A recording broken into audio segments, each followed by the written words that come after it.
Kamusta inyo mga cancer? Ako nga pala si Paulul. Gusto ko lang magsabi ng sorry sa inyong lahat. Sa lahat ng mga nasaktan ko, hindi ko sinasadya gawin yun. Isa yung pagkakamali ko. Wala na ako ibang pinagsisihin kundi ang sarili ko. Siguraduhin ko maging isang modelong tao at YouTuber para sa inyong lahat. Para maging inspirasyon sa inyong lahat. At para na rin sa sarili ko. Yon ang isang sorry. Tapos na. 1 minute or less. Tapos na. That's 1 minute. See you tomorrow. Bakit kailangan pa natin gawing 10 minutes yung video, ha? Jamil, alam mo, ano ba, hindi ko maintindihan eh. Masisira ang buhay mo. Dahilan kung bakit yun yung mga nangyayari. Pero bago natin simulan yun, let me explain about dun sa 3 AM challenge namin na 9:40 PM talaga ginawa. Yes! Di namin tinatanggi yun mga kaigan at kailanman hindi kami nag-isip na pagtakpan yun mga kaigan. Kasi Ng betlog naman. Sabi nyo, hindi nyo pagtatakpan. Diba? Kung hindi nyo siya pagtatakpan, bakit nyo siya paabutin ng halos 4 na video? Halos 1 linggo inabot yung video. At kung mapapansin nyo at sa 2 column lang na to, yung nag-viral nyo na pagsisinungaling nyo sa mga mandirigma nyo ay 2 million. Yan ay doble sa normal nyong view count. At sabihin natin 2.5 million kayo, kalahati lang nun ang nakakanood or ang nanonood o kumbaga nakalimutan na nakasubscribe sa inyo. So okay lang yun, normal lang yun. Pero masyado nyo sinakyan yung pagva-viral nyo negatively. Diba? Mayroon nga nagsasabi na any kind of press is positive, di ba? Kahit anong public na pag-viral, okay lang yun. Kahit bashing pa hindi. Okay lang yun kasi kumakalat kayo eh. Kung yan, ang dami yung views, nagdomoble, di ba? Bakit nyo kailangan patagalin ng ganun? Kung sasabihin mo sa akin na hindi nyo talaga ipagtatago yun, bakit inabot kayo ng 5 video muna? Kaya nyo lang yan sinasabi kasi nahuli kayo. Ganun lang kasimple yun eh. So ito pa. Magsusorry ka na lang, bibigyan mo pa ako ng 5 ads ha. Nag-play na isang ad ha. Netflix, oo na Netflix, naiintindihan ko, gusto mo na ako mag-sign up. Ito na gagawin ko na. Ang hindi ko malunok dito ay binigyan mo pa ako ng 5 lecheng ad at pinilit nyo pang gawing 10 minutes. Magsusorry ka na lang pero kalimutan ko nga pala, mayroon nga pala tayo YouTube algorithm na kailangan natin sundin. Paolo, grabe ka naman, inaaway mo na naman sila. Kailangan lang naman nila mag-sorry. Ano kayo kung 10 minutes lang? So malabat hindi ko matanggap kasi nagsusorry ka eh. Kumbaga ko isip ako, nandito na ako sa bandang 2nd minute ng video mo, di ba? Naramdaman ko na nanonood, umiiyak na si Camille, si Jason, naiinis na, nalulungkot na silang dalawa. Biglang poop! May ad na lalabas. With Wix, you can create a professional website. Diba?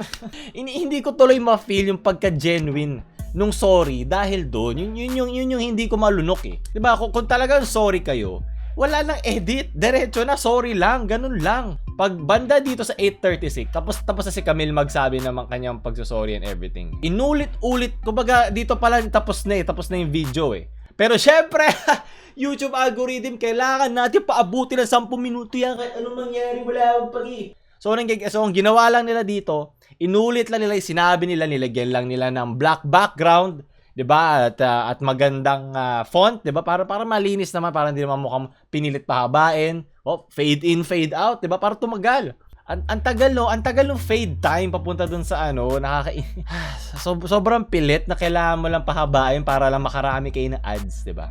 Wala akong problema kung nagkakamali kayo. Kahit sobrang tagal nyo sinakyan yung pagkahuli sa inyo na parang kabayong hindi bayad sa Quiapo, na yung mga buto-butong kabayo na hindi na napapakain. Talagang ganun yung sinakyan eh. Talagang parang di na kaya ng puso niya eh. Grabe ka naman, inaaway mo. Kailan ba talaga magsabi ng sorry? Forgive us. Andun yung acting the victim eh. Nagpapaawa kayo dahil nahuli kayo. Yun, huwag kayong magpaawa. Saluhin nyo, akuhin nyo. Di ba maging isa responsable kayong hindi nga YouTuber, maging isa responsable lang kayo adult. Akuhin mo lang. Hindi ba baba ang pagkatao mo sa pag-angkin sa pagkakamali mo kasi mas malaki ka pang klaseng tao pag nalaman mo yung pagkakamali mo eh, di ba? Kumbaga, ang pinaka walang kwentang tao ay yung binabaliwala na alam niya yung pagkakamali niya.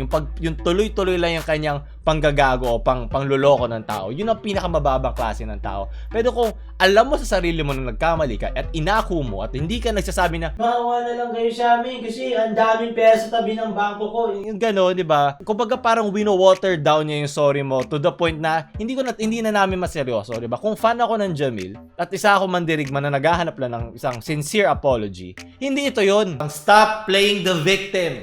akuhin nyo na lang yung pagkakamali nyo. Wag na kayo marami sinasabi excuse, okay? Sabi ko, sorry, tapos na. Kumbaga, okay lang na magkamali kayo, 'di ba? Pasama yan sa buhay. Pero bakit ganito nyo siya pinresent dun sa mga sa pag-sorry nyo? Binigyan nyo pa ng 10-minute video. 'Di ba? Kung meron kayo routine na mga kailangan nyong gawin, 'di ba? 'Di ba? Nakakapagod everyday mag-vlog, 'di ba? Sinabi nyo dun sa video nyo, 'di ba? Kung araw-araw kayo nagva-vlog, bakit ito siningit nyo dun? 'Di ba? Sana ginawa lang kayo ng isang 1 to 2 minute na video na nag-sorry kayo, walang edit, dire-diretso, straight face, walang drama, walang black and white fade in na font, diretso nyo na lang. After no oras na 1 hour na yun, ipasok nyo na yung kasama doon sa mga prank-prank nyo. Napakasakit ba? Na huwag kayo mag-upload na isang araw na para lang mapakita nyo na nafe-feel nyo yung pagkadismaya ng audience nyo. Kumbaga akuhin nyo yung sakripisyon na binigay nyo dun sa audience nyo. Para isang maliit na palo lang, sorry na po sa mga mandirigma. Diba? Kumbaga, akuhin nyo na babawasan kayo ng ilang libo lang. Ang gusto kasi ni YouTube, mag-upload ng at least once a day. Yun ang ano talaga yun ang optimal na upload schedule. Siyempre, hindi lahat kaya yun, pero nakakapagod gawa na everyday. So itong pag-sorry nyo, di magbigay kayo ng isang 2-minute video sa isang araw, tapos pahinga kayo, mag-isip kayo, di ba, magsaliksik kayo, gumawa kayo ng magandang prank o maggawa kayo ng ibang content, tapos kinabukasan, o di natin na ba naka 24 hours na kayo, nakapag-refresh na kayo ng utak nyo, hindi pa uhaw na uhaw kayo sa ads, uhaw na uhaw kayo sa pera, uhaw ahu. Kaya pala ahu kasi uhaw. Ops, Papamilyan Charlie, kami dito ng lalait. See you tomorrow. Ano ba yung isang araw na wag kayong mag-upload ng isang 10-minute video na pilit na prank, diba? At least nagamit yung pagsabi nyo ng sorry para mahanap yung sarili nyo, para mabigyan ng time na makaintindi yung audience nyo bago kayo dumiretso sa susunod nyong prank o sa susunod nyong content, diba? Bakit? Hayok na hayok kayo! Parang kayo mga college kids na nabigyan ng condom na. Host, Papamilyan Challenge, joke lang po. O, ito papakita ko sa iyo ha. Ganito magsabi ng isang sorry ha. Tignan mo. Ito yung time na si PewDiePie nadali ni Tito YouTube kasi sinabi niya yung isang offensive N-word nung siya ay nagsistream ng PUBG. Siguro daw iba dyan, alam na yan. At makikita nyo, walang ads. Diba? Walang editing walang music o anything. Dire-diretso lang to. Nagsasalita lang siya hanggang nag-sorry siya, tapos walang cut. Tapos goodbye siya sa dulo. Diba? Si PewDiePie na yan ha. Kumbaga ganun magsabi ng sorry 1 minute kasi hindi na niya kailangan lagyan ng ads sa isang sorry. Diba? Ang awkward na kada sorry mo, nahuhulog yung pera mo, diba? Parang hanggang nagsasabi ako sa inyo ng sorry, nahuhulog lang yung million, yung libo-libo na pera sa tabi ko. Sorry. Chiching! Sorry. Chiching! Ching! Diba? Diba sobrang, ano ba? Diba walang sense. Sumasakit na yung tubol ko. Ito nga si Logan Paul ha. Ang masasabi kong pinaka kinaiinisan ng tao sa buong YouTube world. Siya nga alam niya paano magsabi ng sorry. Alam niya kung paano gumawa ng isang genuine sorry kahit wala naniniwala sa kanya. Uulitin ko lang, walang ads. Less than 2 minutes lang yung video at tapos walang editing or cutting or pampahaba or anong pampahaba of any sort. Dire-diretso, walang cuts, nakatingin lang, walang music or simulat sa pool, hindi ko ma-feel yung pagka-genuine nung inyong sorry. I am sorry. Okay lang, hindi nyo naman hinahanap yung approval ko Ay ano ko lang yung mga mandirigma nyo Hindi ko naman problema nyo yan. Panindigan nyo. Kumbaga, saluhin nyo yan bilang mga responsableng adult, responsableng matatanda na maraming mga batang ang nanonood sa inyo. Wala naman akong pake kung ano mang klaseng content ang gawin nyo. Pero ang gusto ko lang ay maging genuine lang kayo. Kumbaga, yun lang. Sino ba ako, di ba? Ang late-late ko lang kumpara sa inyo. At ang late-late nyo kumpara kay Logan at kay PewDiePie. Andiyan mo sinasabi, Paolo, late-late mo lang. O, eto. Kinuha ko na yung aking ebidensya sa pinakamalaking YouTuber ng buong mundo, kay PewDiePie. At least yun lang matutunan nyo yung ganong klaseng gawain. At sana maging practice yun sa lahat ng YouTuber. Pa nagkamali sila, okay lang naman magkamali. Tao lang naman tayo lahat. Pero kung gagawa ka ng isang apology video, isang sorry, hindi ganun maging genuine. Hindi ganyan.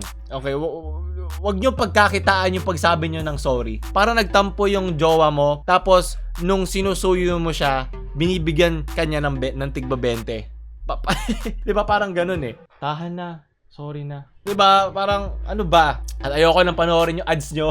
Pero syempre sa akin, wag nyo iskipan kasi hindi ako fake dito. Kailangan ko yung ads. Kaya pahabain ko ito hanggang 10 minutes. Paolo, bakit mo pinapahaba? Ba't mo pinipilit hanggang 10 minutes yan? Kasi di naman ako nagsasorry. wala man akong maling ginawa. Jamil, parang awa nyo na tinuin nyo naman yung ginagawa nyo. Sigurado naman ako matalino kayo enough para pagbutihin yung mga susunod yung video. Sana, di ko na kayo balikan kasi ayoko na kayong topic, okay? Kasi lagi ako na, umay na ako sa mukha nyo at sigurado umay na rin kayo sa boses ko pagdating sa inyo. Sino ba tong pastor na tong payatot na to na may ang daming sinasabi sa amin, ha? Milyon na subscribers namin eh. Kahit anong gusto namin gagawin namin. Yun na nga yung nangyayari. Genuine man si Camille sa kanyang pag-iyak, okay, it's fine. Naiintindihan ko yon. Pero yung overall nyo pinakita throughout dun sa inyong isang linggo ng kalokohan from the 3 AM challenge, hindi kayang saluhin nung iyak na yon yung isang linggo na wala kayong sinabi. Hinayaan nyo na mag-viral, hinayaan ko lang kumalat, okay lang kasi dagdag yan sa YouTube algorithm namin kasi galing sa Facebook papunta ng YouTube. Nire-reward ng YouTube yung ganong klaseng viewership. Yung galing sa Facebook at tumagal sa YouTube. Kung bibigyan ko to ng 1 to 5, 5 being the most pinaka-sorry sa buong mundo, mas daig pa ang sorry ni Gloria. Bibigyan ko to ng 2 out of 5. Kasi hindi to passing score na klase ng sorry. Siguro yung 2 na yon, tig 1 point sila sa kanilang genuine. Pero yung kanilang pinakita sa atin throughout do sa linggo ng 3am challenge fiasco na yan. Hindi kaya ng utak kong mapaniwala. Hindi talaga, kahit anong gawin kong klaseng ulit, hindi talaga siya kumakabit sa utak ko. Laging sinasabi ng konsensya ko, hindi siya genuine, Pao. Hindi talaga. Huwag mo nang pilitin. So ayun, so sana next time kung gagawa kayo ng sorry, gawin nyo naman na hindi perang habol nyo, na binigyan nyo pa kung 5 ads at pinilit nyo na 10-minute video. At siguro, mas mapapaniwala yung mga mandirigma nyo. Kasi ako, hindi naman ako hindi naman ako kasama dyan sa mga fans. So, iniisip ko lang yung mga batang nasaktan nyo dyan at naglo-look up sa inyo. Sana pagbutihin nyo pa sa future. So, Jamil, good luck sa inyo. Yun lang masasabi ko bilang isang fellow YouTuber. 10 minutes na ba yung video? Paul na nag-edit?